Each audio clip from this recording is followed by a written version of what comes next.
Hello నమస్తే. చీరల మత్తికారులు యొక్క బాధలు, వ్యధలు, వాళ్ళకున్న కష్టాలు గురించి చెప్పమని నాకు ఒక రిక్వెస్ట్ వచ్చింది మత్తికారుల దగ్గర నుంచి. చీరాల మత్తికారుల తరపు నుంచి వాళ్ళ బాధ ఏంటో మీకు ఎక్స్ప్లెయిన్ చేస్తున్నాను.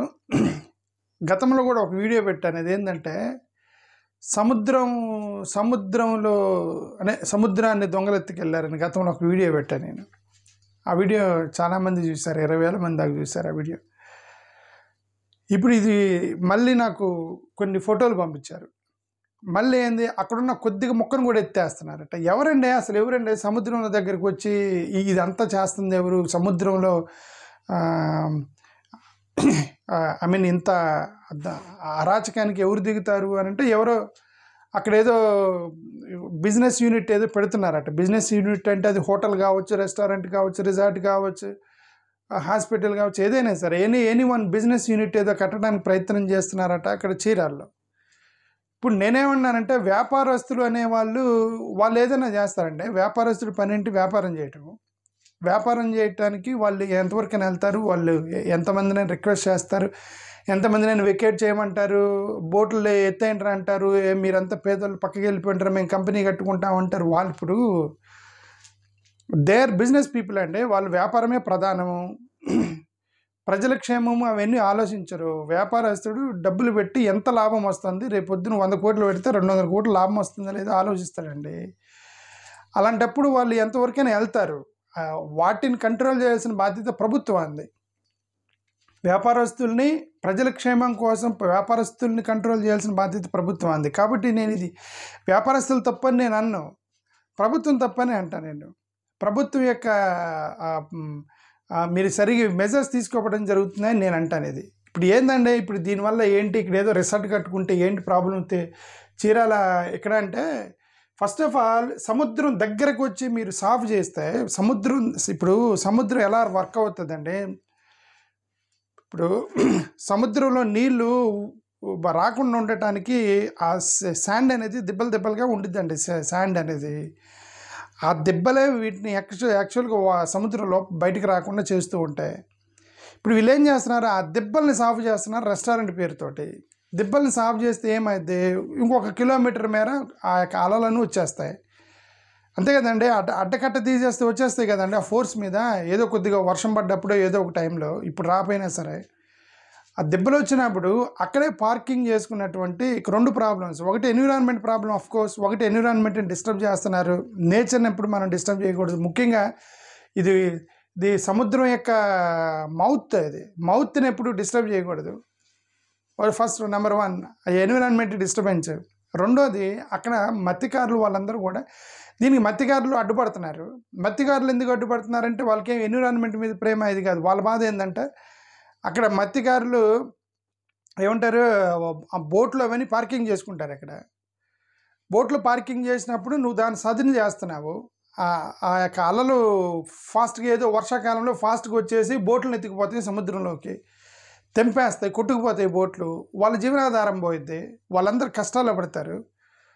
ఇదేనే ఒక వ్యాపార యూనిట్ పెట్టుకోవడానికి, హోటల్ పెట్టుకోవడానికి, రెస్టారెంట్ పెట్టుకోవడానికి, రిసార్ట్ కట్టుకోవడానికి అంతమంది మత్స్యకారుల యొక్క జీవనాధారం కొట్టేస్తారని కదా మేమనేది.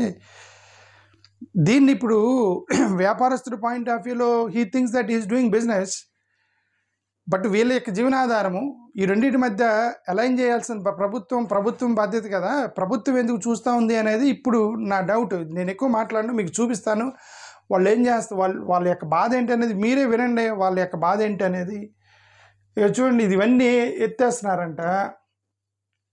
ఓకే, ఇది నాకు చాలా ఫోటోలు పంపించారు, మీరు చూడండి. I don't want to talk. ఈ సముద్రంలో ఇవన్నీ సదును చేస్తున్నారంట. ఇది కాలం ఉందే, ఇది ఎందుకు పంపించారు? మేబీ ఇది ఆ సముద్రానికి అటాచ్ అయినటువంటి కాలువలాగా ఉంది ఇది. ఓకే అది సముద్రంలో ఇక్కడ ఇదంతా చూడండి, అంత ప్లెయిన్ చేశారండి. ఇదంతా ఆ సముద్రం నీళ్ళు మీరు అంత ప్లెయిన్ ల్యాండ్ చేస్తే ఏమైతే సముద్రం నీళ్ళు వచ్చేస్తాయండి. ఏదో ఒక వర్షాకాలంలో బాగా ఫ్లో ఎక్కువైనప్పుడు ఇక్కడ ఈ మత్స్యకారులు అందరూ అడ్డుపడుతున్నారు. మీరు ఇక్కడ చేయడానికి లేదు అని చెప్పేసి అడ్డుపడుతున్నారు. ఎందుకంటే వాళ్ళు పార్కింగ్ చేసుకుంటారు అక్కడ. చూడండి అది ఎట్లా ఎత్తుకెళ్తున్నారు, ఇక్కడ ఏదో రిసార్ట్ కడుతున్నారు, ప్లేయింగ్ చేస్తున్నారు. దీనికి అన్ని న్యూస్ పేపర్లు రాశాయి. నాకు ఇది ఆశ్చర్యం కాలేదు. ఇప్పుడు దీనికి వెనకేమైనా ప్రభుత్వం ఉందేమో, కూటమి ప్రభుత్వం అండ ఉందేమో అని అనుకున్నా. బట్ ఇది న్యూస్ పేపర్లు ఏబీ ఆంధ్రజ్యోతులు, ఈనాడులు మొత్తం రాశారు ఇది తప్పని. అంటే ఇంక కూటమి ప్రభుత్వం అండ లేనట్టే. మరి ఎవరండి చేస్తుంది అది? ప్రభుత్వం అండ లేదు. అన్ని న్యూస్ పేపర్లు రాశారు, అన్యాయం జరుగుతుంది అక్కడ మత్స్యకారులు. కానీ మరి అందరూ మాట్లాడినప్పుడు, అన్ని న్యూస్ పేపర్లు రాస్తున్నప్పుడు మరి అక్కడ కంట్రోల్ ఎందుకు చేయలేదు, వీళ్ళ బాధను ఎందుకు ప్రభుత్వం పట్టించుకోలేదు అనేది ఒక డౌట్ వచ్చేసింది. ఇక్కడ చూడండి, ఆంధ్రప్రభ అతను రాశాడు. ఓకే, ఇదంతా నేను జస్ట్ ప్రతి న్యూస్ పేపరు 2 లైన్లే చదువుతాను. చీరాల బాపట్ల మండలంలో సరిహద్దు గ్రామమైన విజయలక్ష్మీపురం వద్ద ఈపురపాలెం స్ట్రైట్ కట్ సముద్రం తీరంలో కలిసే ప్రాంతమైన సీమౌత్ పూడ్చివేతపై స్థానిక మత్స్యకారులు ఆందోళన వ్యక్తం చేశారు. సీమౌత్నే పూర్తి చేస్తున్నారట. మంగళవారం సీమౌత్ మూసివేత పనులను అడ్డుకున్నారు. ఈ ప్రాంతంలో 9 గ్రామాలకు చెందిన సుమారు 2000 బోట్లు ఉపయోగించే మత్స్యకారులు సముద్రంపై ఆధారపడి జీవనోపాధి పొందుతున్న 2000 మంది యొక్క జీవనాధారం అండి. ఒక వ్యాపారస్తుడు రెస్టారెంట్ కట్టుకోవడానికి, ఒక వ్యాపారస్తుని యొక్క రిసార్ట్ కోసం 2000 మంది పేద ప్రజల యొక్క జీవనాధారం తీసేయడానికి ప్రభుత్వం ఆలోచించాలి. నేను అదే చెప్తున్నా. వ్యాపారస్తులు ఆలోచించరు, ప్రభుత్వం ఆలోచించాలి. దాని మీద మీరు మీడియేట్ చేయాలి. వ్యాపారస్తులకి, అక్కడ ఉన్న పేదలకి మధ్యలో మీడియేషన్గా ప్రభుత్వం నిలబడాలి. ప్రభుత్వం అండగా ఉండి దీనికి వాళ్ళకి వచ్చిన సమస్య ఏంటంటే సమస్యను సాల్వ్ చేయాలని నా ఉద్దేశం. ఇది చూడండి, ఆంధ్రప్రభలు రాశారు, చాలా పెద్దది రాశారు. ఇక్కడ సముద్ర తీరం ఆక్రమణ, ఇది ఆంధ్రప్రభ పర్యాటక కేంద్రం అభివృద్ధి పేరుతో సముద్ర తీరాన్ని ఆక్రమించిన రియల్ వ్యాపారులు. పర్యాటక కేంద్రం అభివృద్ధి పేరుతో అంటే ఏంటి? పర్యాటక కేంద్రం అంటే ఏంటి? ప్రభుత్వం ఇన్వాల్వ్ అయిందా దీంట్లో? అంటే పర్యాటక కేంద్రం అభివృద్ధి పేరుతోటి ప్రభుత్వాలు ఏమైనా పర్మిషన్లు తీసుకుని అక్కడ రిసార్ట్స్ కడుతున్నారేమో. మత్స్యకారుల జీవనోపాధిని దెబ్బతీసే విధంగా వ్యవహరిస్తున్న రిసార్ట్స్ యాజమాన్యం, అది ఇక్కడ రాశారు. రిసార్ట్ అంటే ఇది బాపట్ల జిల్లాలో విజయలక్ష్మీపురం సముద్ర తీరం వద్ద మత్స్యకారుల ఆందోళన. వాళ్ళ బాధలు పట్టించుకోండి, ఇది అందరూ కూర్చున్నారు ఇక్కడ. రేపొద్దున వాళ్ళు పడవలు ఎత్తుకుపోతే, ఏదో ఒక పెద్ద వర్షమో తుఫాను వచ్చిన రోజు, తుఫాను వర్షం వస్తే వేవ్స్ ఎక్కువ అవుతాయి సముద్రంలో, వాళ్ళకున్న పడవలు మొత్తం లేపుకెళ్ళిపోయి ఫోర్స్ అనేది, వాటర్ ఫోర్స్ అనేది వచ్చి కొన్నిసార్లు అయ్యే ఊరి మీద కూడా పడతాయి, సముద్రాలు వచ్చి. అందుకే మనం నేచర్ని ఎప్పుడు డిస్టర్బ్ చేయకూడదు. ఈపురపాలెంలో స్ట్రైట్ కట్ డ్రైన్ పూడ్చివేతకు అడ్డుకుంటున్న మత్స్యకారులు, డ్రైనేజ్ పూడ్చడాన్ని అడ్డుకున్న మత్స్యకారులు, బాపట్ల చీరాల సరిహద్దులో ఆందోళన, ఆర్డీఓ విచారణ. ఇన్ని రోజులు ఇదేంటంటే నేను వీడియో పెట్టే 4 రోజులైంది. ఆ రోజే ఆర్డీఓ వాళ్ళు పట్టించుకోవట్లేదని చెప్పారు. ఈ విషయం మీద నేను 1 మంత్ క్రితం మాట్లాడాను. అంటే అర్థం, నేనే 1 మంత్ క్రితం మాట్లాడానంటే ఇది 5 నెలలు 6 నెలల నుంచి కొట్టుకుంటున్నారు పాపం ఆ మత్స్యకారులు వాళ్ళందరూ. ఇప్పుడు ఇంకా విచారణ చేసేది ఏంటంటే ప్రభుత్వం. ఈ పాటికి మీ దగ్గర డేటా ఉండాలి, ఇన్ఫర్మేషన్ ఉండాలి.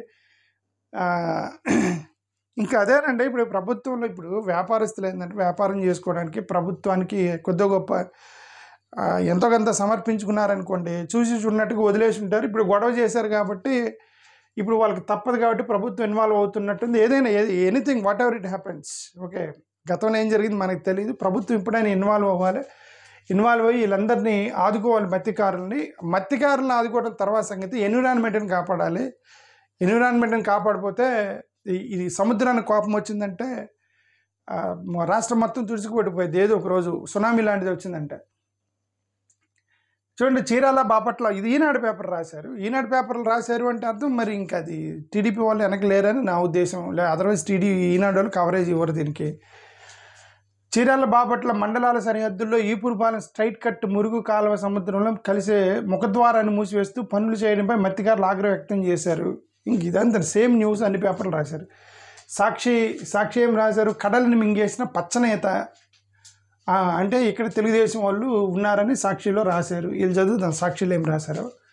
ఈపురపాలెం స్ట్రైట్ కట్ సీమౌత్ కాలువను పూడ్చిన పచ్చనేత అంటే తెలుగుదేశం నేత అయ్యుండొచ్చు. తద్వారా 10 ఎకరాల తీరం భూమి ఆక్రమణ, ఎకరం 5 కోట్లు చొప్పున మొత్తం భూమి విలువ 50 కోట్లు.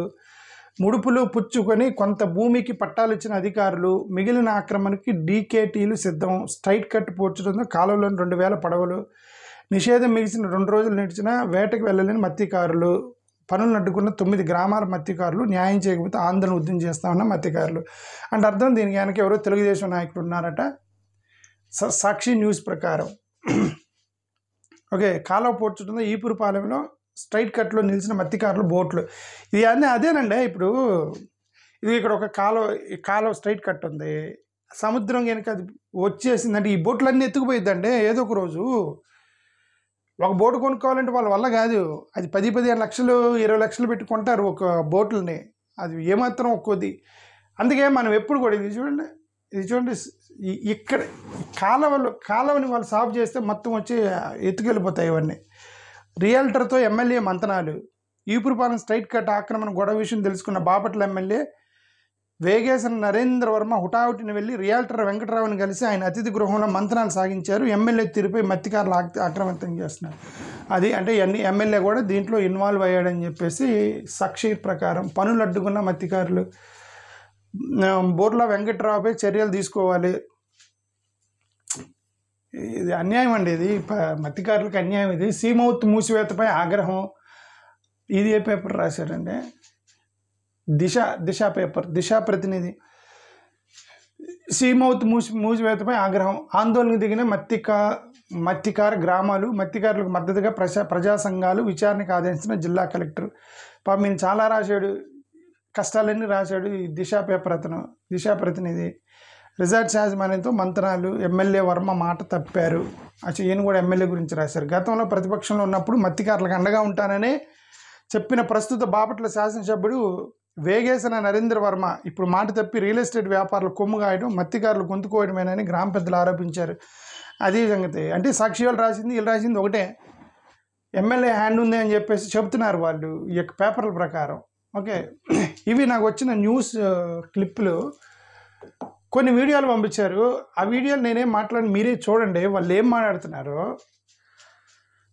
ఇది ఇక్కడ నుంచి చూద్దాం.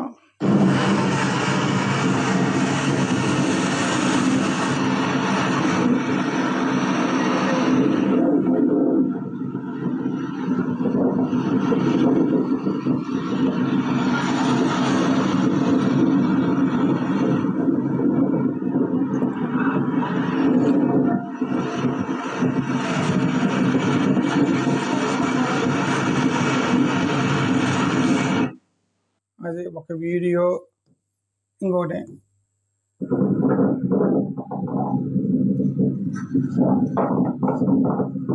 అదేదో రివర్స్ లో పేరు. ఇది ఈపురపాలెం కాలం దాదాపు 30 సంవత్సరం నుంచి కాలం పట్టుకోవడానికి అక్కడ దాదాపు అక్కడ 3 ఎకరాలు దూరంలో ఉంది. అక్కడికి వెళ్ళి కలిసింది ఈ బొర్ల వెంకటరావు అనే అతను. ఈ చెరువులు తవ్వేసి ఆ కాలువ పూర్తి చేసి ఇక్కడ డైరెక్ట్గా సముద్రంలో కలిపేశాడు. కలిపేస్తే ఇక్కడ నుంచి రిసార్ట్లు, ఇక్కడ అపార్ట్మెంటు, చెరువులు, గుంటలు, ఈ సముద్రం మట్టి అంతా తీసుకెళ్ళడం, పూడ్చుకోవడం, అదంతా మట్టి అంతా లెవెల్ చేసుకోవడం. ఇక్కడ మళ్ళీ రోడ్డు వేయడం. దాదాపు ఒక్క మీటర్ కూడా లేదు. అక్కడ దాకా మట్టి వచ్చి రోడ్డు ఇచ్చి అక్కడ మళ్ళీ మార్క్ వేసాడు. ఇక్కడ దాకా నాలి సామాని ఆ పైప్ కూడా బొర్రె ఎండ నాటించింది. ఇక్కడ దాకా ఉంది. ఇంకా కొద్ది సంవత్సరాలే ఉంది మాది అని చెప్పి ఆ మార్క్ కూడా వేశారు. ఈరోజు ఈ వారం మొత్తం ఈరోజు నిర్ణయం సముద్రంలో మార్కేసేదండి. ఆ సముద్రం ఇప్పుడు నాకు సడన్గా ఒకటి కనిపించింది. సముద్రంలో మార్కేశారంటే ఏది ఒక నేషనల్ హైవే పక్కన, ఒక రోడ్డు పక్కన నేషనల్ హైవే వేసేటప్పుడు జస్ట్ నార్మల్ విలేజ్లో, గ్రామంలో రోడ్డు వేసేటప్పుడు దానికి పెద్ద మార్జిన్ ఉంటుంది. సముద్రంలోకి అమ్మేసింది ఎవరండి? సముద్రంలోకి ఎవరైనా అమ్ముతారా వ్యాపారస్తులకి? సముద్రం లోపల, సముద్రం నుంచి మినిమం 10 కిలోమీటర్ల వరకు అసలు ఏ వ్యాపారాలు ఉండకూడదండి నాకు తెలిసిన వరకు. లేదంటే అవి మొత్తం కొట్టుకుపోతాయి ఏదో ఒక రోజు వచ్చి. టెంపరీగా కొన్ని ఎస్టాబ్లిష్మెంట్స్ పెట్టుకోవచ్చు. టెంపరీగా సముద్రానికి ఆనుకొని కొన్ని హోటల్స్, రిసార్ట్స్ గవర్నమెంట్ లీజ్ మీద పెట్టుకోవచ్చు కొన్ని. ఎందుకంటే టూరిజము అందరూ చూడటానికి వస్తారు కాబట్టి అది that is a different model. అది అసలు పక్కా ప్లాన్ ప్రకారం గవర్నమెంట్ ఆఫ్ ఆంధ్రప్రదేశ్ చేయాలి, ఒక టూరిజం డెవలప్మెంట్ మీద చేయాలి. ఇలా ప్రైవేట్ వాళ్ళు రాకూడదు. ప్రైవేట్ వాళ్ళు సముద్రంలో వేస్తే మరి అది ఎన్విరాన్మెంట్ ఇష్యూ ప్లస్ వీళ్ళకి ఇబ్బంది కదా. సరే, ఇంకొక వీడియో మాకు చాలా ఇబ్బంది సార్. దీనివల్ల మాకు చాలా కోట్లు పక్కడిపోయి డ్యామేజ్ అయిపోయి మేము ఈ ఆటకి వెళ్ళడానికి కుదరదు సార్. చాలా ఇబ్బంది పడతాం. దీనివల్ల మాకు ఏదో న్యాయం చేయాలి సార్. అది ఎమ్మెల్యే గారికి వెళ్ళాము, చేసాము, ప్రయోజనం లేదు సార్. అన్ని ఇబ్బంది పడుతున్నాం. ప్రతి తుఫానికి వెళ్ళిపోయి బోట్లు అలా కొట్టేసిపోయి అదే సంగతి. ఎమ్మెల్యే దగ్గరకు కూడా పోయారు. ఎమ్మెల్యే కంటే ఎమ్మెల్యే దృష్టిలో ఉంది, మరి ప్రభుత్వం దృష్టిలో ఉన్నప్పుడు ప్రభుత్వం need to mediate between business people and the poor people. There is a responsibility of the government. Government should act as a mediator between poor and business people. Otherwise అల్టిమేట్గా sufferers పేదవాళ్ళే. వ్యాపారస్తుడు ఎక్కడ ఓడిపోయాడు, రాజకీయ నాయకుడు ఎప్పుడు ఓడిపోయాడు. చివరికి ఈ చరిత్రలు ఎక్కడ చూసినా చివరికి ఓడిపోయేది పేద ప్రజలే. ఈ వ్యవస్థలో వాళ్ళని గెలిపించాల్సింది ప్రభుత్వాలు మీడియేషన్ చేసి అప్పుడప్పుడన్నా సరే పేదలను గెలిపించాలి, వాళ్ళని ఆదుకోవాలి. ఎక్కడో రాయి పక్కన తీసుకొచ్చి కట్టలే ఆపడానికి చాలా పూర్తి చేసి ఇక్కడికి తీసుకొచ్చి పూర్తి చేసేది మొత్తం మధ్యలో వరకు ముందు అక్కడ వరకు ఇప్పుడు ఇక్కడికి తీసుకొచ్చి పూర్తి చేసేది. మాకు పడవలకి వెళ్ళడానికి చూడలేదు. మనం చాలా ఇబ్బంది పడుతున్నాం. ఎన్నో చుట్టూ ఈ రకంగా పెట్టినా ఇదే రకంగా తీసుకుని మాట్లాడుతున్నాం. ఇప్పుడు ఈ కొండరాలు సార్ నా పేరు దాదాపు మా పిల్లల కాడి నుంచి మేమంతా దాదాపు ఒక 100 ఏళ్ళ కాడి నుంచి ఇక్కడే కాపులు పెడుతున్నాం. మా తండ్రి వాళ్ళు పోయారు, మేము కూడా మా కాపులు వచ్చాం. మా జీవనోపాధి ఇదే సార్. తర్వాత దాదాపు ఏమన్నా ఈ కాలవాడికి దాదాపు ఒక 70 సంవత్సరాలు సార్. అది కిలోమీటర్ దూరం ఉంది సార్. అదేం చేశారంటే వీళ్ళు అధికారులని ఎండ పెట్టుకుని వీళ్ళంతా ఏం చేశారంటే నెట్టుకుంటూ ఇక్కడ తీసుకొచ్చారు. దాదాపు ఏమైనా ఇక్కడ దాదాపు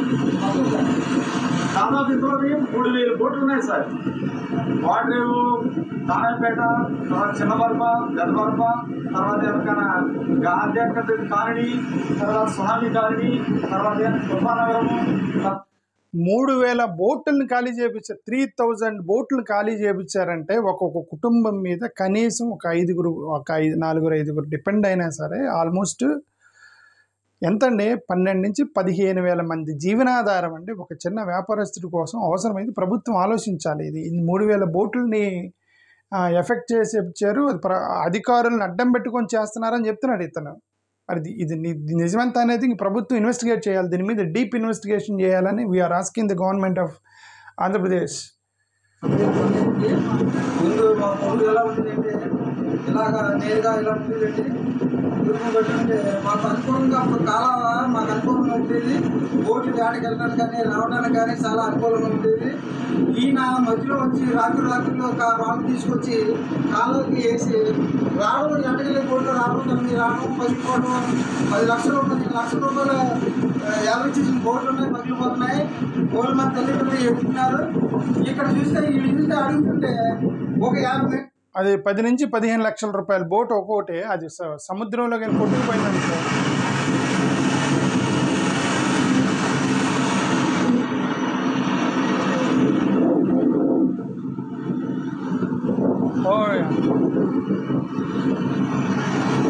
కలిపేశారు. ఆ కాలువని సముద్రాన్ని కలిపేశారండి. ఆ కాలువని సముద్రాలు కలిపేసినప్పుడు ఫోర్స్ వచ్చినప్పుడు ఆ కాలువలోకి వెళ్ళిపోతాయి కదా వాటర్. అక్కడ పార్కింగ్ చేసుకున్న బోట్లన్నీ ఎత్తుకుపోతాయి కదా పెద్ద తుఫాన్ వచ్చినప్పుడు.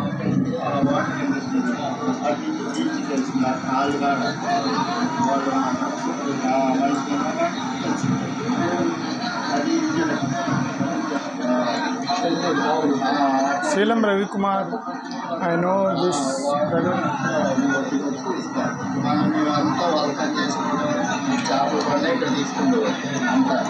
తీసుకున్న తర్వాత ఇదంతా బాగానే ఉంది నీట్గా. ఇంకా ఇది ఇతను ఒక శీలం రవికుమార్ అని, I know him very well. చాలాసార్లు మాట్లాడాడు నాతో. చూడండి ఎన్ని బోట్లు ఉన్నాయి ఇక్కడ.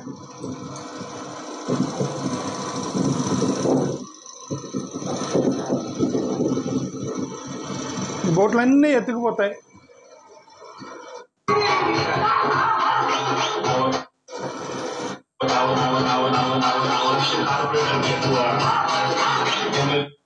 ఐ థింక్ ఇది జగన్ గారు మీటింగ్ సంబంధించిన వీడియో అనుకుంటా. దీని గురించి నెక్స్ట్ వీడియోలో మాట్లాడదాం, జగన్ గారి వీడియో గురించి. ఓకే, సో ఇది చీరాల బోట్లకి సంబంధించి. చీరాల బోట్లకి అన్యాయం జరుగుతుందని వాళ్ళు చెప్తున్నారు మత్స్యకారులు. ప్రభుత్వం స్పందించాలని మేము కోరుకున్నాం. థ్యాంక్ యూ, నమస్కారం.